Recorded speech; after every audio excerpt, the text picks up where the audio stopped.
Time now for Better Money Boston. Joel Johnson is managing partner at Johnson Prudenti, and today we want to talk about some of the biggest questions people have about estate planning. Joel, this is a huge critical component to overall retirement planning. Yeah, we get a ton of questions from our viewers about estate planning. How do I set things up? And really, estate planning comes down to how do I control those assets? How do I make sure I've saved enough? How do I protect my assets? So let's dig in here. All right, a lot of viewer questions on this topic. First one is from Shelley. She's wondering if proper estate planning can help to avoid nursing home costs and inheritance tax. Well, great question, Shelley. You can reduce your out-of-pocket nursing home costs by doing proper estate planning. Doesn't necessarily change the overall cost the nursing home is going to get, but it can change who pays for it. So through proper legal and trust planning or through buying insurance, you can reduce your out-of-pocket. As far as inheritance taxes go, the answer is a resounding yes. You can absolutely affect the inheritance taxes that get paid out of your estate by doing proper estate planning.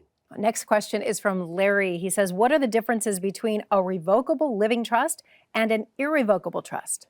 Great question, Larry. And again, this is another one that we get all the time. A revocable trust is exactly what it sounds like. You can revoke that trust. You can revoke the terms of that trust. You can put assets into the trust or money into the trust. You can take it back out. You can get rid of that trust and set up a new one. So you can revoke all the provisions of the trust. Irrevocable, you give up control of that asset. You're going to gift money into an irrevocable trust. My wife and I have done that for our 4 boys.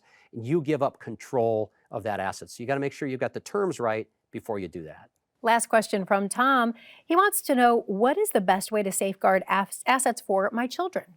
Great question, Tom. And again, you can control what assets your children get through an irrevocable or through an living trust that turns into an irrevocable trust. So think about what you want, figure out what you want. A good attorney can probably draft that document for you. This is a huge topic, and you have a free book on this very issue. Yeah, we've got an estate planning checklist, Megan, and what it goes through is the things that you need to make sure that are taken care of so that you have a great estate plan. It's got additional resources and links to resources inside it, and so you want to make sure you get a copy of our estate planning checklist. That's right. You can get it today for free. Simply go to bettermoneyboston.com. Again, that's bettermoneyboston.com.